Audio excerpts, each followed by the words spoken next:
सांपों के देश में एक बार एक शांति प्रिय नेवला पैदा हुआ। नेवलों ने तुरंत उसे यह सिखाना शुरू किया कि सांप हमारे दुश्मन है। लेकिन वह नेवला बोला, क्यों? उन्होंने तो अब तक मेरा कोई नुकसान नहीं किया। पुराने नेवले कहने लगे, ना समझ, तेरा भला न बिगाड़ा हो, लेकिन वे सदियों से हमारे दुश्मन हैं। हमारा विरोध तो जातिगत है। पर शांति प्रिय नेवला बोला, जब उन्होंने मेरा कुछ नहीं बिगाड़ा तो मैं क्यों उनसे दुश्मनी रखूं? धीरे धीरे खबर फैल गई कि एक गलत नेवला पैदा हो गया है, सांपों का दोस्त और नेवलों का दुश्मन। नेवले के पिता ने कहा, यह लड़का पागल है। मां बोली, ये बीमार है। भाइयों ने कहा, हमारा ये भाई बुजदिल है। सबने उसे बहुत समझाया कि यह हमारा फर्ज है, हमारा राष्ट्रीय कर्तव्य है कि हम सांपों को मारें। हम इसी काम के लिए बने हैं, पृथ्वी को सांपों से खाली करना है, क्योंकि सारी बुराई उन्हीं से है। सांप ही शैतान है। लेकिन उस शांति प्रिय नेवले ने कहा, मुझे तो इनमें कोई फर्क नहीं दिखता। सांपों को भी देखता हूं तो मुझे उनमें कोई शैतान दिखाई नहीं देता। उनमें भी संत हैं और शैतान है, जैसे हम में भी संत और शैतान है।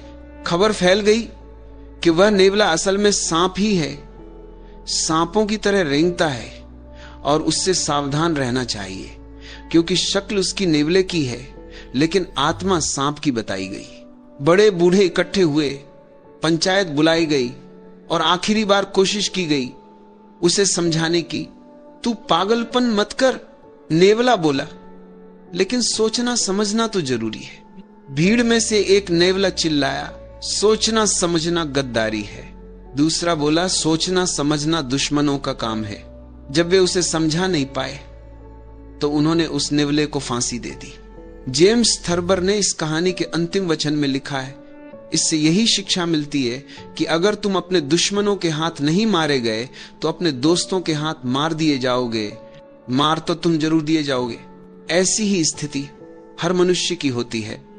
जब तुम पैदा होते हो तो तुम परमात्मा से जुड़े हुए जन्म लेते हो, क्योंकि उसके बिना कोई जीवन नहीं। उस क्षण तुम सबसे शुद्ध स्रोत से जुड़े होते हो। अभी तुमने वह जल नहीं पिया होता जिसे पीते ही आदमी भटकने लगता है। वह जल है समाज की शिक्षा, उसकी सभ्यता, उसकी संस्कृति।